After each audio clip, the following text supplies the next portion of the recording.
What's up, guys? I'm Chris Reynolds, Charlotte 49er all-time leading passer and professional quarterback. I'm calling all quarterbacks to take their game to the next level, not only physically, but mentally. With 50 career starts and thousands of snaps under my belt, I've experienced many of the do's and don'ts of this game. Join me for a one-on-one quarterback session to improve your biomechanics that allows us to throw with more velocity, accuracy, and efficiency. Have a better understanding of defensive scheme and strategy, and create more efficient footwork. Or join me on Sundays at New Age Athlete from 10 to 11 for a Sunday group recovery and polish to recharge the batteries for a new week.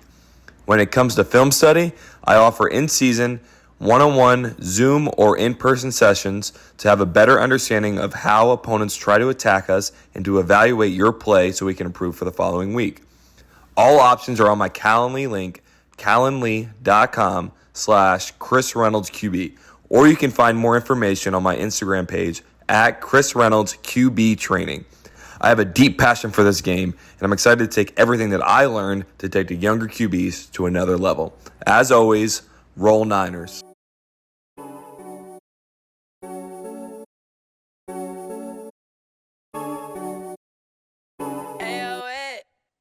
All right, welcome back to the Highway 49 podcast, episode 92. Yeah, 92 of the show. Just about sold my episode total. And this is a special Thanksgiving Black Friday episode. Obviously, a lot going on around the Charlotte 49ers football program. So we're going to dive into that today, talk about DeShawn Purdie's, I would call it a breakout game at FAU, Omega Blake as well. Get into the coaching hire, talk about senior day, and then we have a mailbag to round out the show. And generally, we start with the best thing we've seen this week, but with this running on Thanksgiving, we're going to hit the things we're thankful for and just kind of talk through that. So, Jeremy, you go ahead, man. You're the only one unmuted right now. So we're starting with you.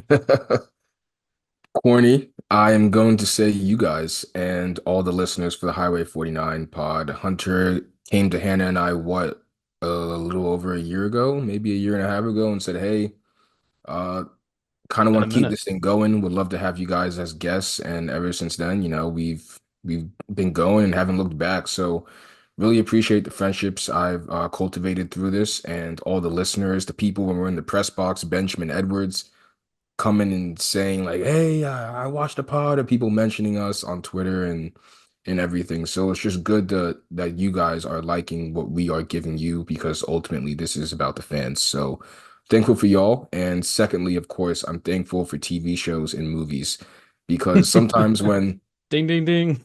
right there it is, right? Winner. Sometimes when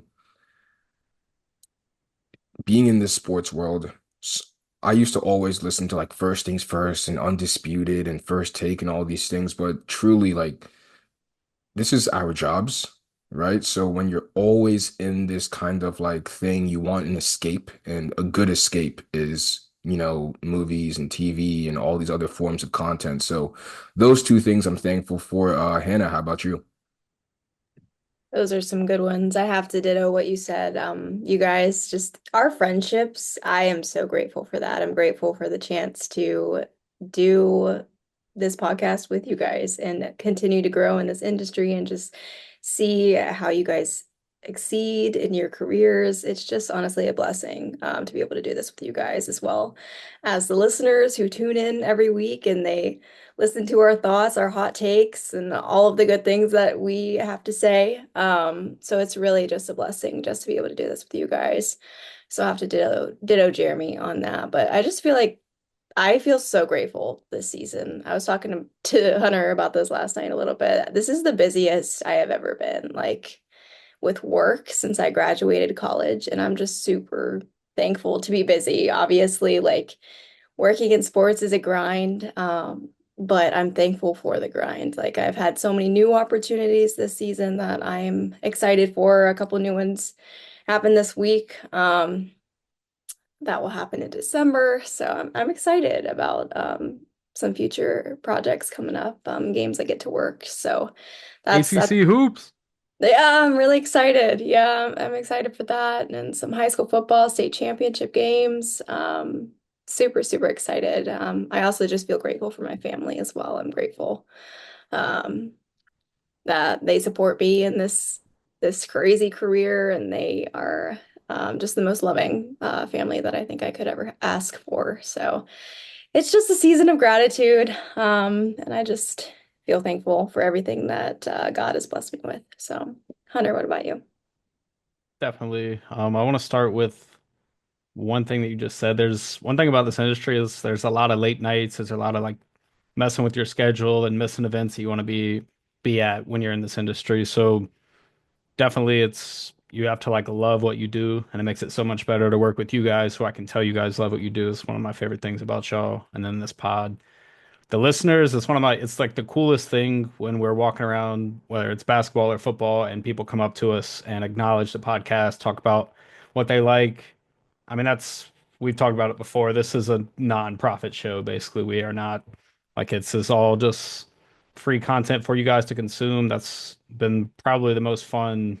Getting in the studio, learning ball with Chris Reynolds, having a lot of these Niners that have made it to the pros, kind of following the journeys. That's the best part about this.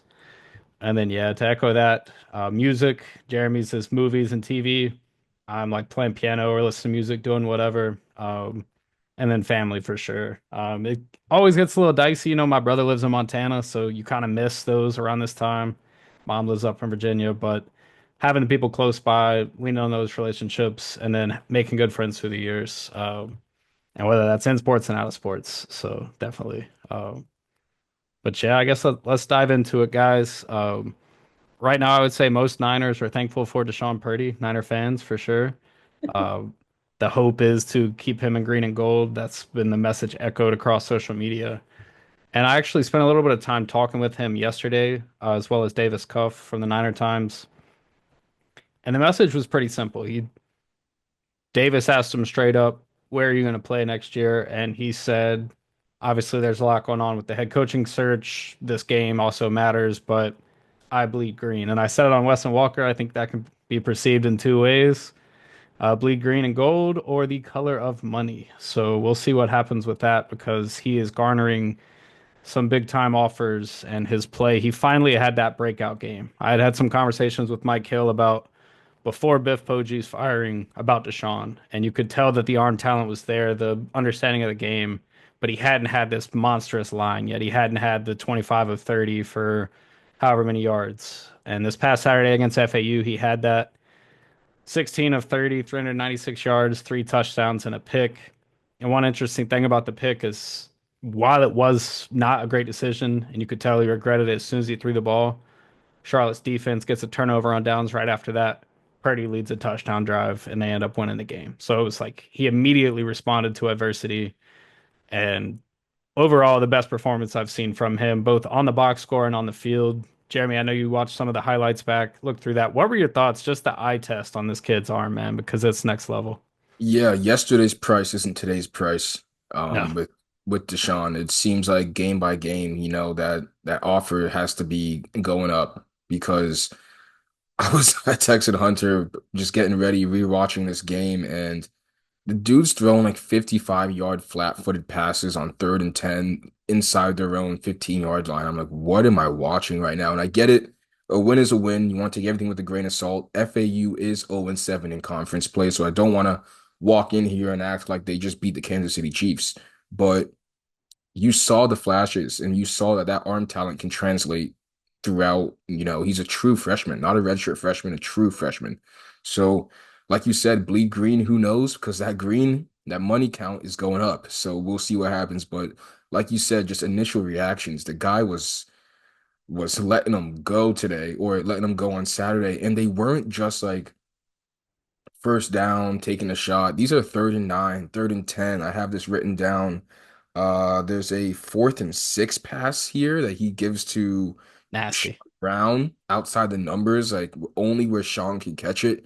And I'm saying, like, down in distance, you're looking at it, you're like, whoa. So I can't wait for next week. Maybe we'll have that Chris Reynolds, whatever, the breakdown. But I can't wait to hear him talk about what Deshaun's doing because the guy's playing out of his mind right now.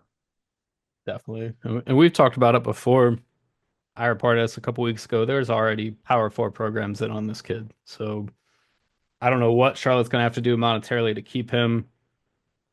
It is going to be interesting though, and we're going to get. I want to talk through this game a little bit. I'll pass it to Hannah in just a second, but we're definitely going to break down the NIL aspect of this, and then the coaching search. But Hannah, looking at this game, there's a lot of adversity in this game. Charlotte was in a very similar situation just a few weeks ago at Memphis, and obviously Memphis is a much better team this year than FAU.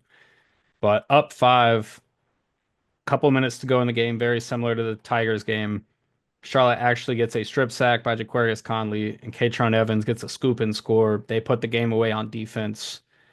Hannah, just overall thoughts on them making the change, obviously sticking with Purdy now with Tim Brewster, and then what you saw from them on Saturday. I mean, I think it all comes back to this team being disciplined. I watched the presser with Coach Brewster, and that's exactly what he said, that they were Like a more hundred disciplined. times. Yeah. I think that's something that this team has lacked, and I think it was clearly shown on Saturday that there needed to be discipline on both sides of the ball, and when the time came in the fourth quarter, they pulled it together and they came out with a win. And that hasn't always been the case in the past couple of games. Um, Another thing is that they came out and punched first, and Charlotte always does better whenever they punch first. I mean, there's the start of the momentum from them, and then to be able to capitalize in the fourth. I think we've seen it before. That's just where their sweet spot is a little bit. And then the change to Purdy. I mean, Purdy is Tim Brewster's guy. He is the guy that he is going to go with and ride with for the remainder of this season. One game left, and he's just completely balled out. Like, I don't think coming into this season, any of us expected this to be where we're at with Charlotte football. I mean, I remember us talking and we went to a couple of practices and we saw DeShawn Purdie, like a true freshman, doing a couple of snaps. You know, you have Max Brown, he's supposed to be the golden boy. And to now, actually like looking like a veteran on this team, like like like we've talked about, like crazy throws. Like he can throw the football like 396 yards.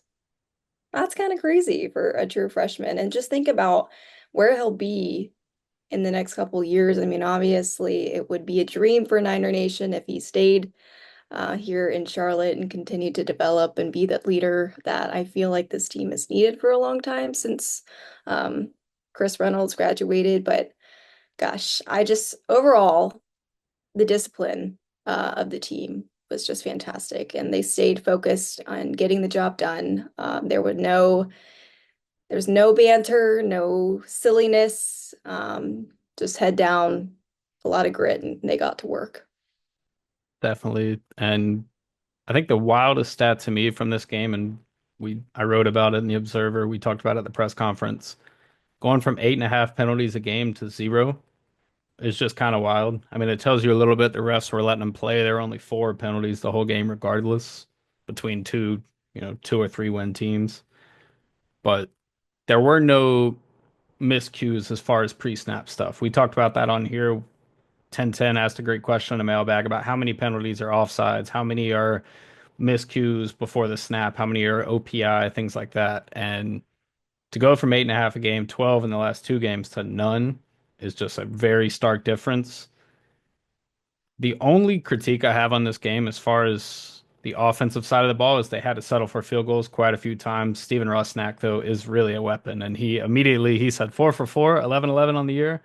Portal me. He is going to kick on Saturday, which I don't know how that works. Like Kyle Cunanan was out at practice yesterday too. He's another guy that's in the portal.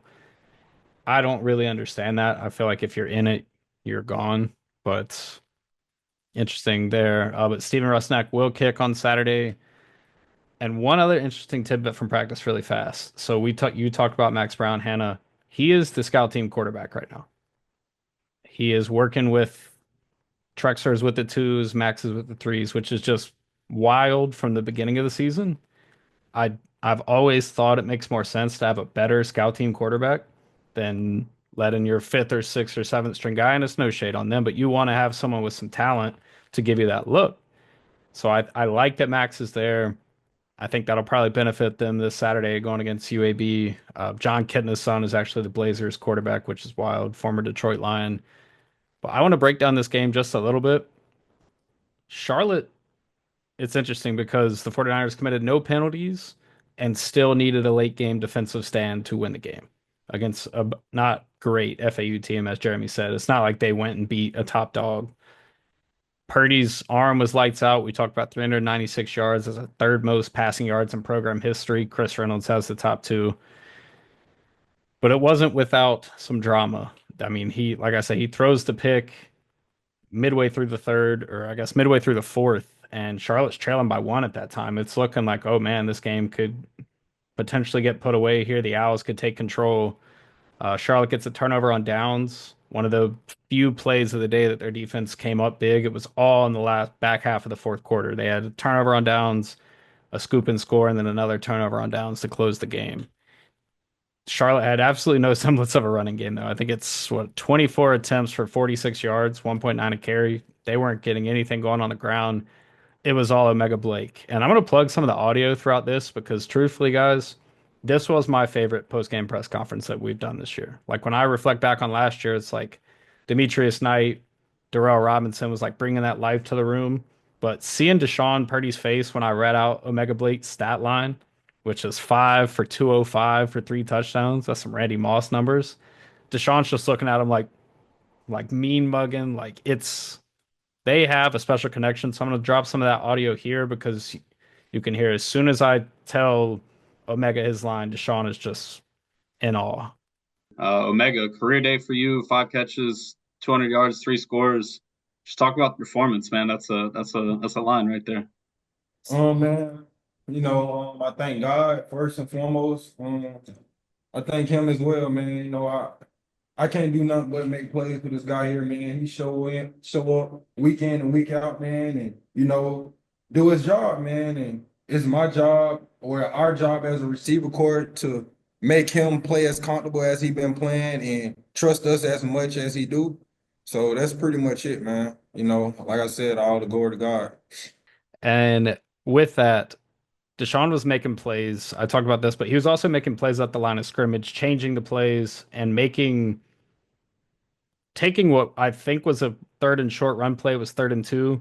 He changed it to a go ball to Omega, turns into the first touchdown of the game, a 54-yard touchdown.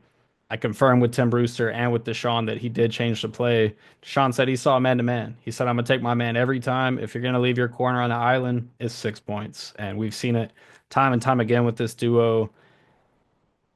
I do want to get into some of the NIL talk. And Jeremy, I kind of want to open this up to you. You guys were there. I asked Mike Hill about potentially hiring a GM, and he kind of walked around the answer. Jeremy, you've talked a lot about NIL on this show. What do you think Charlotte needs to do, I guess, in that sphere to be able to retain some of these guys with a multimillionaire hedge fund manager Biff Poggi and then John Jacobson both no longer with the program?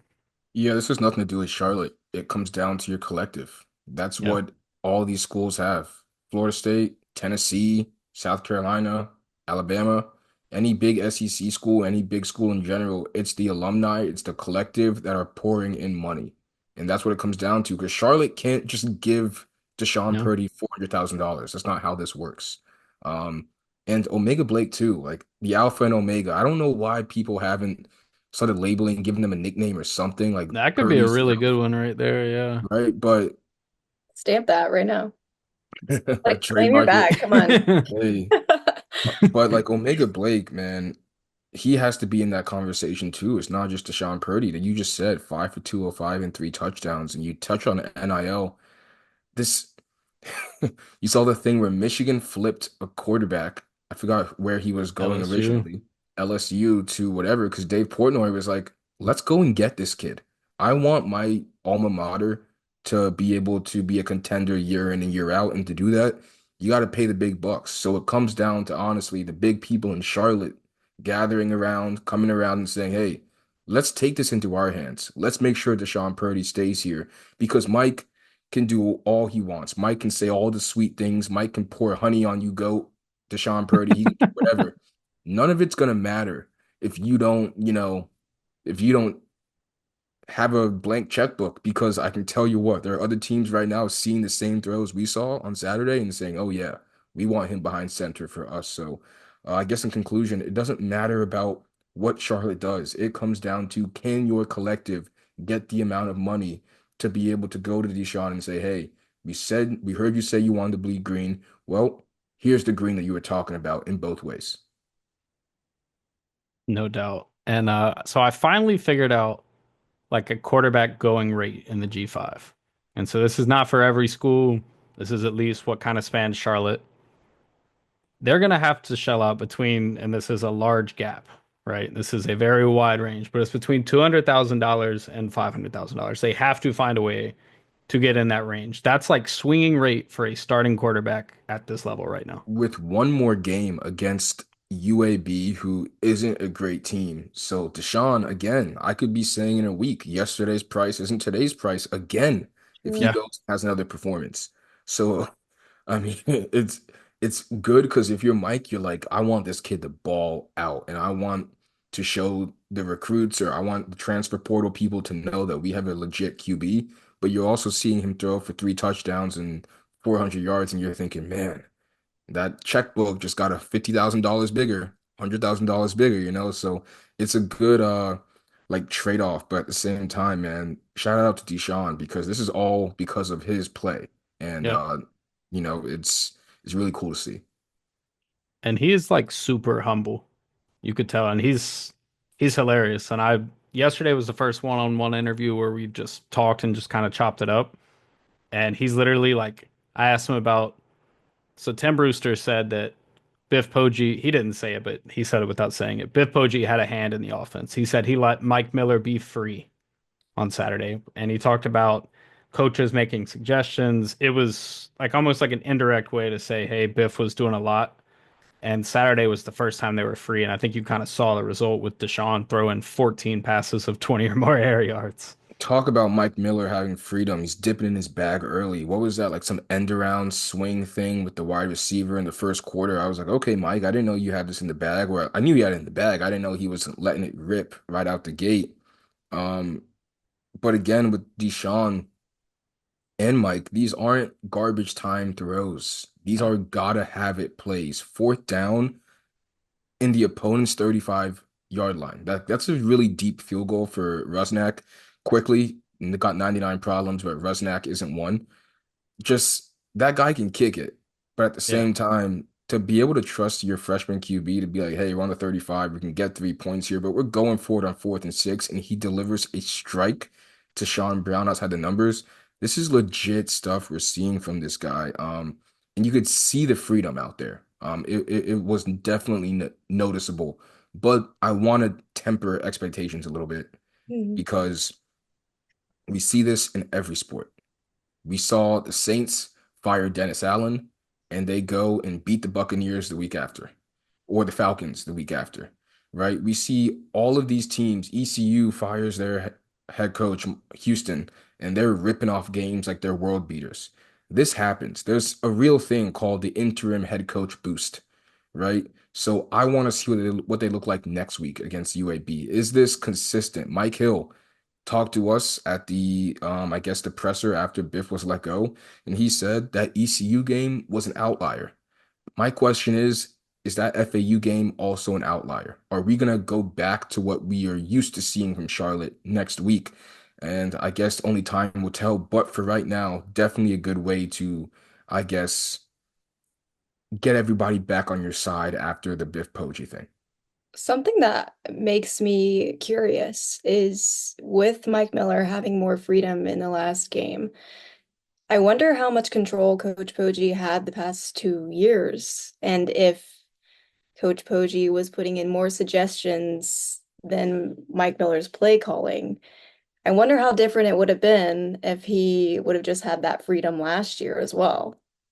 I don't know, it kind of just makes me think a little bit. And it definitely will be a true test, I mean, next week to see if that theory is right and if Mike gets that freedom again against UAB and if they pull out a win. I don't know. Just something to think about as we move forward. Yeah, like in my mind last year, it was very clear that they wanted to be a smash mouth, run the ball team, and they didn't have the personnel for that, especially up front in the O line. And then, I mean, the offense was just kind of, I won't say screwed, but like cornered last year because you really Yeah. didn't have a quarterback either that could spread the field. Jalen Jones wasn't pushing the ball down the field. Truxler had his ups and his downs last year. This year, I think you had more of the personnel to be that kind of run the ball first football team, and we saw it. Mike Hill talked about, Jeremy, you just said this, the outlier game, 6 rushing touchdowns, 307 yards on the ground against ECU. And then you have games like last week where you have 46 yards on the ground and 24 attempts. So it's like, I know they're mixing and matching the offensive line because there's already players in the portal. Like Jordan Moko got up out of there. Jordan Herman, who was in and out at left tackle. Mo Clipper Jr. just hit the portal. There are guys missing in action on the O line, but that's still, you have to be able to run the ball, especially to take some of the pressure off of someone like Purdy, who, while we're talking about him kind of looking like a world beater right now, he's still a true freshman. He's gonna have these highs and lows. I do want to talk about one thing, and it's kind of to wrap this game as far as the freedom on the offensive side. Here are some interesting stats. So Charlotte had 11 total drives, right? 10 of those were non-victory formation drives. They kneeled it down at the end of the game. 7 of those 10 drives were scoring drives. So 70% were scoring drives. They averaged 42 yards per drive, and they had 0 3 and outs. So the self-inflicted wounds didn't kill them. They did have to settle for 4 straight field goals in the first half of the game. And they only had one red zone trip. And when you score 39 points and you think, okay, you're in the red zone one time, you know it's all explosives. I mean, it's touchdowns of 75, 54, 51. It was just ridiculous on the offensive side. Yeah, can I quickly say, these third downs, these like third and six, third and nine, third and whatever. There's no crowd noise because frankly, nobody was in that Just crowd. nobody So I'm there. looking at Yeah. the stadium, I'm like, oh wait, so this is like they're playing in the bubble, in like the 2020 bubble, Just Donovan Mitchell like against NBA Jamal Murray. playoffs. Yeah, they Yeah. got like people on like Zoom. They got cardboard cutouts of people in the stands. Nobody was there, so it felt like they were just doing practice drills because the crowd was just completely empty. But yeah, dude, again, those gotta have it plays. They kept the sticks moving, and that was really impressive to see. Um, I guess we'll see what happens. I want to talk about one more play in this game before we move on. Third quarter, they go empty, third and nine. Nasty pass outside the numbers. He like fits it over top of DB, and then the safety that is coming from the middle, and of course Chris can explain this way better, was there a little late, but it's because the throw was so good where he dropped it in the third quarter. And I was like, whoa, so this guy isn't just throwing flat-footed bombs. He's not throwing outside the numbers. He's also like timing it and putting it over DB's heads into a spot before the safety can get there. It's you saw every throw from DeShawn, and now it just comes to can you work on the footwork? Can you work on climbing the pocket? Can you do these things and throw the ball away when you don't have it? Those little things are what's next for him. But right now, I mean, dear God, the guy was hooping. Yeah. And one other little thing that you see a little bit is he will put a lot on like a fastball and a short throw. Like you'll see he'll continue to develop those things. But he also on the strike to, I'm trying to find It's it here. probably Omega.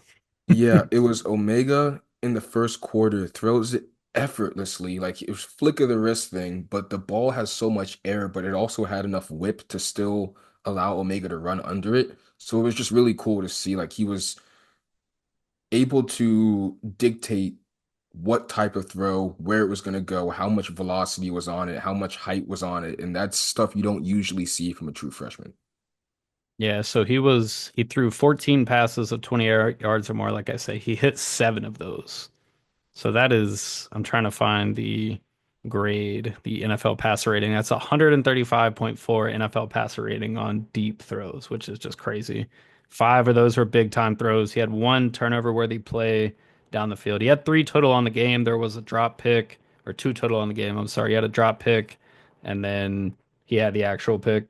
But man, it's like you can live with those things at this point. And the O line held up for the most part. He was under pressure 25% of his dropbacks, and FAU blitzed about 30% of the time. So you felt pretty good about what the O line was able to do. And like I say, No one can guard Omega Blake right now. I don't know if you're UAB, I think you just double him every play and make someone else beat you. Like I don't understand what else you do there. Do the Bill Belichick method. Hey, we're playing DeAndre Hopkins, prime DeAndre. Sorry, you're done. Yeah. AB, sorry, Antonio Brown on the Steelers. You're done. Anyone else beat us. Hey, what's his name? Like Martavis Bryant? Yeah, yeah. Yeah, That I'm was that full. was a deep pull right there, dude. That's a deep pull. Like, hey, you beat us. I'm not allowing AB or DeAndre, any of these guys to beat us. So let's see, because if you take away Deshaun's number one option, it's kind of like with basketball players, right? If you take away LaMelo's number one guy, then you just got to say, hey, we'll be fine with you having 60, but it won't be, with 10 assists. It's going to be you doing it all yourself. Yeah. So UAB's defense, we're going to get to the breakdown in a little bit, but I think Charlotte's going to score a lot of points in this game. This is one of those games where it's kind of you could just let it all fly. Senior day, last game of the year. Before we dive into UAB, I do want to touch on the coaching search a little bit. So there's quite a few options still in the mix. The brief conversation I had with Mike, he said they get between 30 and 40 candidates to start. You kind of whittle it down from there, but there is substantial interest in the job. Everything that I've heard is kind of pointed at that. I do think the North Carolina job opening with Mac Brown's termination kind of plays a factor in some of this because some of the top dogs in the state are now looking at that North Carolina job, maybe a little bit more than the Charlotte job. But ECU did promote their interim, their DC, to lead the team, so ECU's job is filled. I will be curious to how all this plays out and how fast it happens. Everything I was told originally was 2 weeks. And now you're kind of in that 7 to 10 day span. The portal is already open. But as far as candidates, guys, just to be frank, I haven't heard a peep. You can look at the betting odds, you can talk about what's online, and I said this on Weston Walker. If you're betting on the Charlotte 49ers next head coach, please call that hotline right now. Don't even just pause this and give them a call. With that said, the betting favorite is Kerwin Bell. He's an interesting dude as far as coaching tenure. Spent time at Jacksonville. I think it's Valdosta State. Not sure how to say that.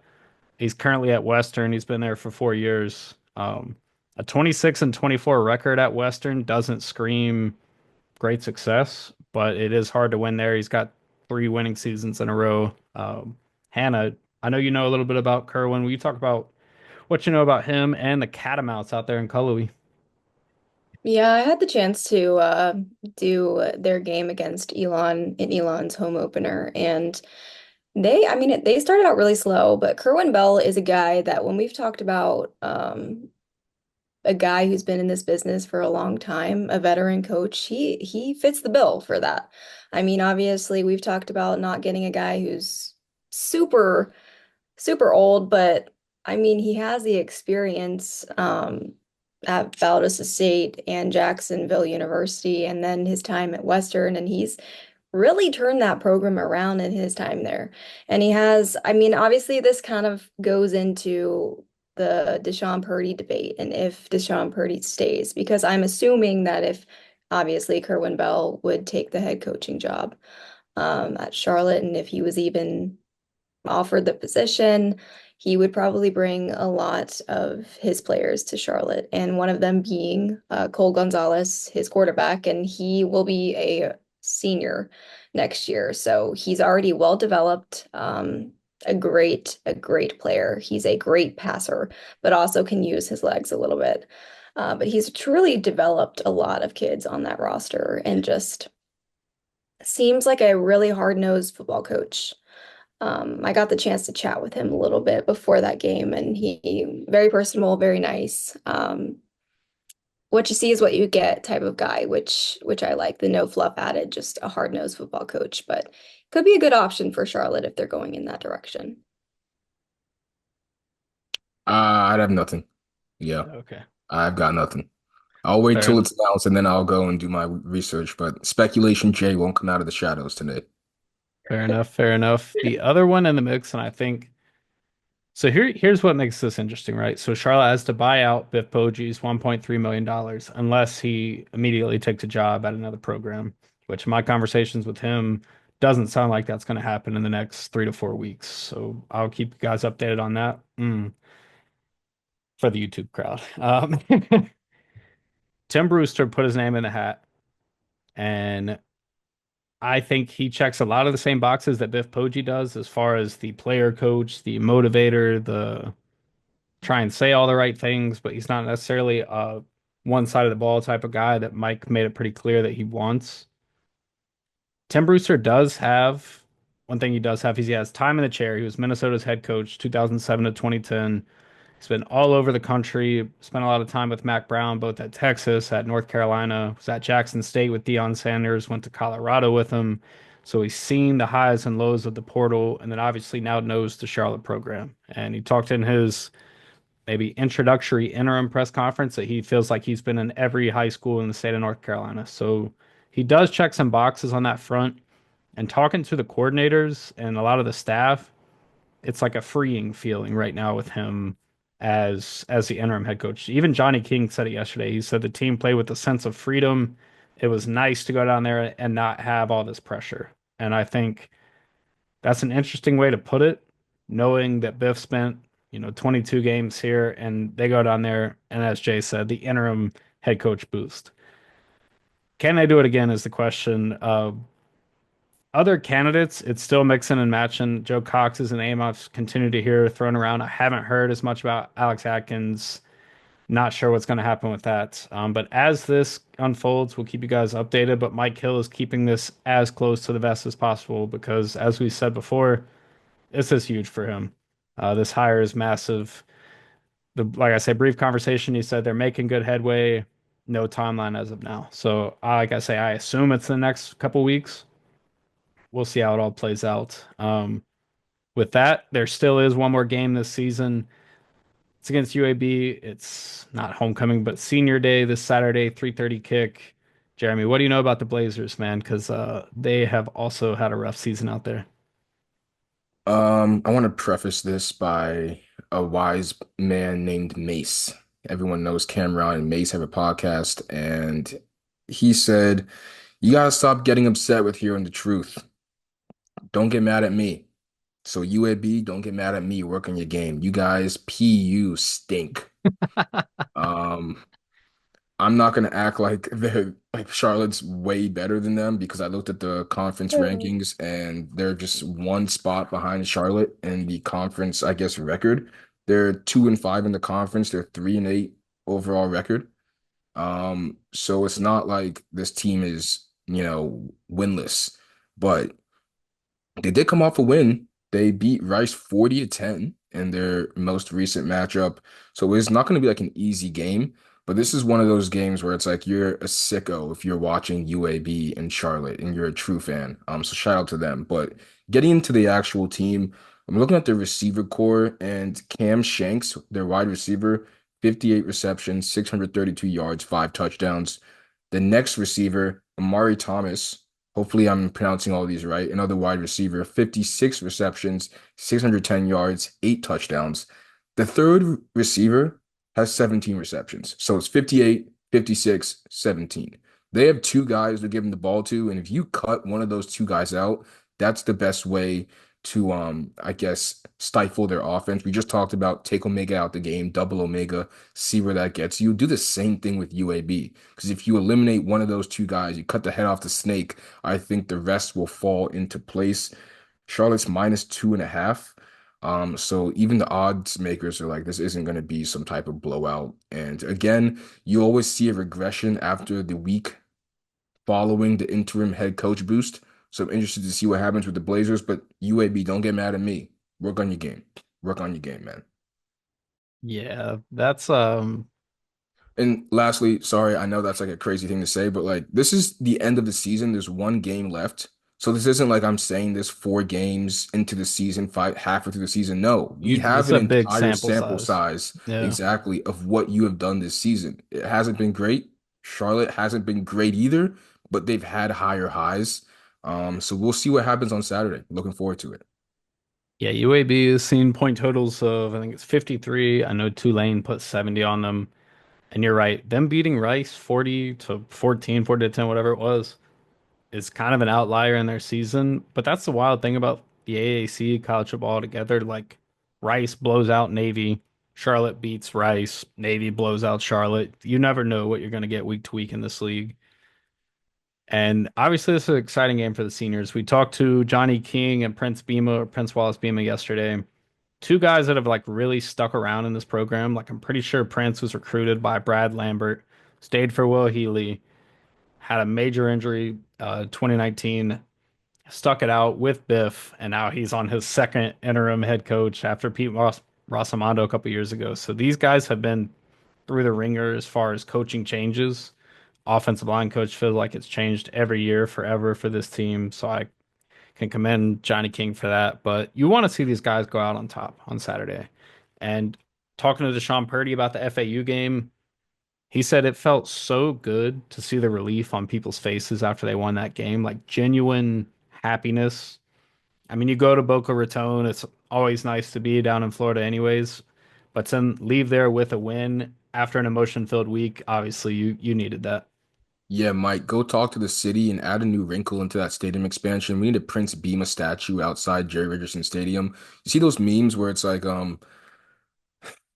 we used to do this back in my day. It's like, yeah, go to sleep, grandma. Go to the nursing home. I feel like that's how it is with Prince. Like we used to have a club lit. It's like, yeah, yeah, yeah, you know. But Prince has been a Feels like a piece of constant dream. for years with this team. And although injuries have kind of plagued his career, I do want to give a shout out to Prince because that's someone that whenever people talk about him, kind of like Taj Gibson vibes right now, where it's like Taj is a great Oh, player and status.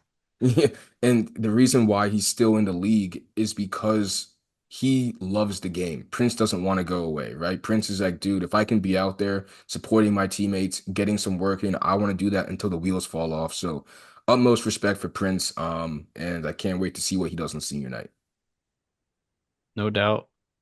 One more thing really fast. I just want to kind of put in perspective. Obviously, college and NFL are different, but Omega Blake's season right now. So if you think about it, he's only played a handful of games with DeShawn Purdie. And it's really like the second half of these explosions, like the Rice game. You talk about, I can't even, ECU, he has a big day. He's averaging 24.1 yards per catch, which is the most in college football right now, the most in the FBS. 30 catches, 722 yards, 8 touchdowns. For perspective, AJ Brown, I'm an Eagles fan, so of course I'm using AJ Brown. 39 catches, 727 yards, 4 touchdowns. So he has more yards on less catches and more touchdowns than a big dog receiver like that. That's the type of season he's having. If he has 2 touchdowns this weekend, against UAB, he will break the FBS program record. Grant Dubose had 9. Elijah Spencer also had 9. If he gets 1,000 yards, that's kind of a wild season. 722 going into the last game, but after last week, I'm not doubting it, man. I mean, you have these big time performances putting up prime Randy Moss stat lines. I hate to say this again, but I want to throw a hand in this after too. What does this mean if you're gonna lose Omega and Deshaun in the portal? Right? Is this just like hey, let's enjoy them while we have them for the last week, next week against UAB? Hey, remember when Omega Blake and DeShawn Purdie had that one season when they looked like Randy Moss and Randall Cunningham? Do you remember that? Oh wow, yeah, go to sleep, Grandpa. Like, What does it what's mean? what does it mean? Right? Yeah. Because they can do all of this stuff, but if Deshaun's bleeding the green, that's the ladder, the dollar bills. I don't know if he's here, and the same thing with Omega. Hannah, what do you think about that? Yeah, I definitely, it goes back to your statement too about what Charlotte can do to retain them and keep them here. That's what it all comes down to. I mean, we we have great players this season. Like Omega Blake and DeShawn Purdie are the two that have just been constant, and they have had great games, great performances. So it's about what you do to keep them. Is that getting a coach that they can click with? Is that the answer? Is that getting more talent for Deshaun to throw to? Is that getting, I don't know, that doesn't really apply to Omega Blake because obviously like that would be competition for him, but still. Um, there's just a lot of background that goes into it too, I think.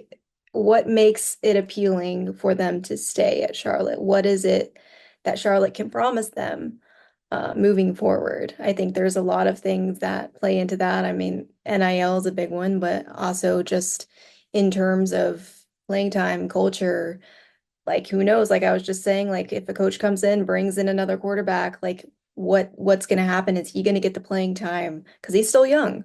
Um, so there's a lot of what ifs and like what promises they can make to keep them there. I'm gonna dip into my Colin Coward bag real quick with like this analogy. It's like having a girlfriend and you're in a relationship and you see that your girlfriend might snore, right? You see that your girlfriend might do what she might have these things that might, upset you a little bit. But then you see this other person and you don't know their flaws. You don't see them behind closed doors. You don't live with that person, right? So you don't know that they like spit and have loogies and do all these nasty stuff because you're not around them. So I get that. But what I'm saying is if you're a team that's going to lobby DeShawn Purdie, he knows the downfalls and like the bad parts of Charlotte. You don't know the bad parts of the Gamecocks. You don't know the bad parts of whatever school is telling you until you're in that building, Oh right? yeah. So everything they're telling him, all of these pitches are all rose-colored glasses. All of Yep. them are, we're going to give you this money. We're going to Oh yeah. give you a coach that loves you and does this. But you don't really know. You can't really do that because every college is doing that. So what tangibles can you actually say Charlotte gives me over this program? What can they provide me that someone else can't that I already know because I am in the building? Definitely. And he has like serious ties with Mike Miller going all the way back to high school when Mike was a co-OC at Maryland, recruiting him out of Baltimore, Milford Academy, with Milford Mill, sorry. They have a very tight-knit relationship, so we'll see how the dominoes fall with that. I do want to say Charlotte lost, and we've talked about this 100 times, the top two defensive players last year, Nakai, Demetrius Knight. You see Nakai's Colorado's leading tackler, Demetrius Knight is South Carolina's second leading tackler. It's like Charlotte can get big time talent, and then you see them go on to these other programs and make shit happen. So if they can keep them in the Queen City, it's gonna be NIL funded for sure. And I think that's a really good way to get into our mailbag. So let's hop into the mailbag. Hannah's gonna read some of those off. That's like saucing it up. I'll find some kind of like soundtrack, like a 5 second thing, or like auto tune my voice. Yeah. Get that piano in there. Use that piano skill, man. There you Oh go. yeah. Yeah, that would be Plug fun. plug yourself. Yeah. Yeah. All right, let's get into the mailbag. We got a lot of good questions. Sidelines Charlotte talked a little bit about the coaching options. He said, thoughts on the FCS coaching options, specifically Kerwin Bell, Mike Jacobs at Mercer, and Trey Lamb from ETSU. I can kind of touch on ETSU a little bit because I covered them as well. Trey Lamb is a great football coach. He turned around Gardner Webb last year. They went 7-5, and 5-1 in conference, and they made it to the FCS playoffs, which hasn't happened in a really long time. And then he got the job opportunity at ETSU. And just to give you an example of how it was last season, they were 3-8 overall and 2-6 in conference. This year, with him at the helm, they're 7-5, his same record at Gardner Webb overall, and 5-3 in conference.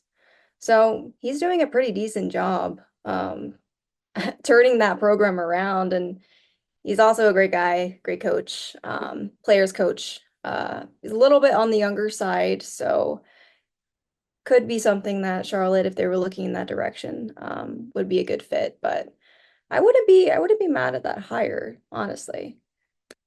So Trey Lamb reminds me of Will Healy a little bit. Kinda, yeah. I don't mean that in a bad way. The one thing I think shoots that down is he signed a contract extension with ETSU, so I don't know. That's got to be a crazy buyout to try and get someone out of a contract extension. We talked about Kerwin Bell. He has a solid record at Western Carolina, was very good at Valdosta State. Apologies for that. He actually went 14-0 there and won Division two title. So he had a really good year. Has been solid at Western, three straight winning seasons in a row. And then Mike Jacobs at Mercer, he has a great record there, 74-17 over stops at Notre Dame, not the big Notre Dame you think of, Ohio, Lenore Ryan, and then he's been very successful with Mercer. I don't know a ton about him. I need to do some deep diving on him. That's the thing is like I had looked into Scott Abel a little bit from Davidson. He gets scooped by Rice. There's just a lot going on in the state of North Carolina as far as coaches right now. Um, I would not be shocked if Mike went the FCS route again. He just needs someone that's a proven winner. And you see guys like Kurt Signetti. He was available in 2019 when Healy was hired.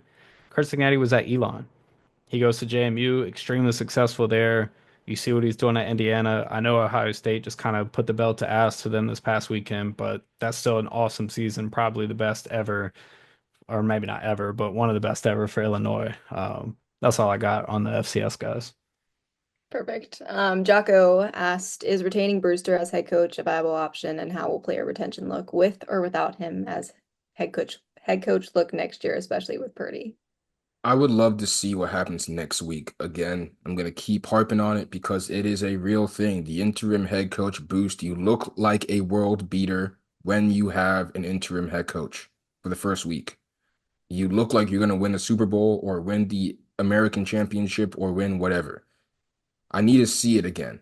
Can this Yeah. be consistent? Because at the press conference, Tim, and I bet he's a great guy, and I don't mean any of this to be like against a person, Tim Brewster, but it did feel like a little Biff 2.0-y. Yeah. And if he's given the head coaches or assistant coaches more freedom, that's something that maybe Biff didn't do, so it's a stark difference. But for the most part, the cliches, I go around and touch everybody, like that he didn't say it in a weird way, I'm sorry. But just like the whole like I love football, galvanizing, whatever, that doesn't seem like what Mike Hill was looking for when he told us we want a specialist on one side of the ball. I don't think Tim Brewster matches that. So I'm thinking of this through the Mike Hill lens. Do I want to do that with someone who kind of reminds me of the first person? Yeah, I don't know. Well, and that's the thing. So Tim Brewster was a play caller at one point. I don't think he would retake that role at this point.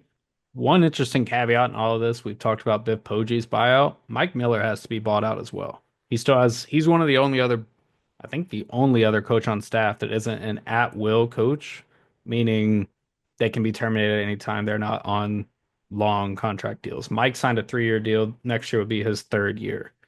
So I'm curious what they're going to do with that. We talked about his relationship with Purdy. I think that's going to play a role. It just depends what Mike Hill thinks about what he prioritizes in this. And I think that's the most you're going to get Mike to show his hand was what he said on that follow-up question about, yeah, I want a specialist. I want someone on one side of the ball that knows what they're doing. I want someone to lock in, someone that sat in that chair. It doesn't have to be a head coach. It doesn't have to be an assistant. I think retaining Brewster is a viable option for Charlotte, especially on the recruiting front, because we've talked about what he's done there. That's the only way this team stays together, in my opinion. If Brewster is retained, you'll keep a lot of the talent that is here now. And that's not to say people are still not going to leave. I mean, Brewster could stay and Purdy could get a 6-figure gigantic offer and go be in the Big Ten, right? I mean, that's how this works. There's not a contract involved, right? All these kids can do whatever they want. The portal is already open. But if he does go, I fully expect this team to blow up. I mean, whoever Hannah talked about, say if it is Kerwin, he's going to bring a lot of his guys. No one is coming. College football is like what Jeremy's talked about before with the NBA. It's almost like a brotherhood. Everyone knows each other. Everyone has these connections. So you're getting this coach from here. He's bringing a DC from here. He's bringing an OC from here, special teams guy down the line. And they all got people in mind. And that's how you put these teams together so fast. So Brewster stays, you'll keep a lot of the roster. Brewster goes, it's going to be a whole crop of new guys getting ready to play App State in August. Yeah, D-Rock 15 asked, what is Mike Hill looking for in terms of recruiting and NIL strategy for the next head football coach? NIL specific, he didn't show his hand too much. One thing I know for sure, and I said on the last pod that I didn't know, I've now confirmed it. Biff Poggi and John Jacobson funded a lot of the collective, a lot of it, with their own money, which, like I say, I think was part of the risk that Mike Hill took, knowing, hey, I'm hiring a multimillionaire dude that didn't even have a Wikipedia page. Crazy. Um, as Jeremy said earlier, donors are going to have to step up tremendously on that front. I don't have the specifics on how they're going to outline everything with that, but yeah, whoever they hire is definitely going to have to make some be able to be a good talker. You're gonna have to go to these Cornelius events, these Rotary clubs in Lake Norman. You're gonna have to schmooze some of these old people. You're gonna have to talk that talk, get those donations. Because one thing I think Biff thought was that I'm coming here, I'm a big dog from Michigan. People are just gonna shell out this cash. You didn't see that happen. You got to win for that now. The fans are showing up. I mean, we talked about the attendance records, but I see it from the most loyal fans and listeners of this pod. It is so exhausting to try and follow a program and see the people that you may be being a donor towards or funding their NIL hitting the portal. And we've talked about this with basketball. You guys know who I'm talking about. We're talking about football now. It's it's just tough in today's modern age of basically the Wild West. Yeah. Hogan Niner asked, will the Gold Mine Alliance continue as the NIL collective for football, or will it go away with Biff's departure? As far as I know, it will stay afloat. Um, Let me do a little bit of research on that and figure out kind of the back behind the scenes. Like I say, I know Biff funded a lot of it. That's not to say other people did not pour their money in. But let me do a little bit more research on that, and I'll get back to you guys with something concrete because I think it will stay. It pretty much has to as far as the collective goes for Charlotte, whether it's that one or another one. But yeah, let me dive in on that, and I'll get back to y'all. Those are all the mailbag questions we have about football. We did get one men's basketball question from Jake 49ers. Charlotte basketball chances for winning the conference and where you think we'll finish. Hannah, you hit that one. I'll follow up after you. I I haven't been able to be out to all the games, the homestand that we've had. The game that I did cover against Richmond, I saw a lot of promise. It's definitely a different team than last year, with the loss of, Igor, um, literally everybody, Lukai, Jackson Thregill, DeShawn, like everybody. So you're missing some bigs, you're missing some guys who can make those threes. I think that's something that has carried over from last year. But I'm not quite sure standings. I think it's a little too early to tell. The non-conference has been pretty good for Charlotte. They lost the last one, so looking to bounce back. Um, they're a good team. They're solid. I still think they're forming their identity. That's something that I think that's still a work in progress. But the transfers and some of the new pickups that Coach Fern brought in this year, everyone seems to be gelling pretty well. And Nick Graves is getting a lot of playing time. Probably arguably the best player on the team, which is kind of crazy looking how far he's come. But I think it's a little too early to tell. There's a whole lot more on the schedule to play. Yeah, speaking to that, I think they were 6-6 in non-conference last year, had a lot of rough Yeah. moments, and then rattled off a ton of wins in a row in league play. So I do think this league is a little better this year, and Memphis kind of looks like world beaters right now, beating UConn and then beating Michigan State back-to-back days in Maui. Yeah. They're going to play Auburn, I think, today at 5. We're recording this on Wednesday for the Maui Invitational Championship. And then Memphis actually comes to Halton January 19th. So that'll be really cool. That'll probably be a ranked Memphis team at that point. I don't think this team is as good as last year. I'll just be frank with y'all. It's tough to do what Fern did. You lose Bryce and Ali to the portal. You get DeShawn. You see the production from Igor. You keep Lakai. This year, Yeah. Nick Graves has to be extremely aggressive. Losing to Long Island is brutal. Winthrop went and smacked them a couple nights later. You don't want to see that if you're Charlotte. They did not really handle Gardner Webb. They got a 6-point win. They've got a couple home games coming up. One actually today, tipping off in about 13 minutes against East Tennessee. Mhm. Then they go to Davidson in December. So they've got some big non-con games still on the slate, but yeah, I don't think it's going to be as great of a year as this past year, but if anyone can put a team like this together, I'd say it's Aaron Fern. So we'll see what happens when conference play starts because I think that's when this team kind of hits its stride, at least historically. Absolutely. I do want to say Black Friday is coming up and the holiday season, Christmas. We've all are starting our shopping. I'm also wearing some of our merch that we got from One Campus Co. So if you guys want to get some really cool Charlotte apparel, one game left this season, but we got basketball, a whole lot more Charlotte sports in store. So just use our promo code HWY49 for 10% off. great Christmas gifts for yourself, your family, friends. Go check it out. You killed it. You killed it, Hannah. Thank you. Hey, everybody, hope you guys have a happy Thanksgiving. Shop till you drop on Black Friday. Appreciate y'all following along the podcast. This final game of the season. We'll catch you guys on Saturday. And then we're going to transition, do some hoops, do a lot of Hornets, and follow this head coaching search for the 49ers. So as always, appreciate y'all tuning in, and we'll be back with more soon.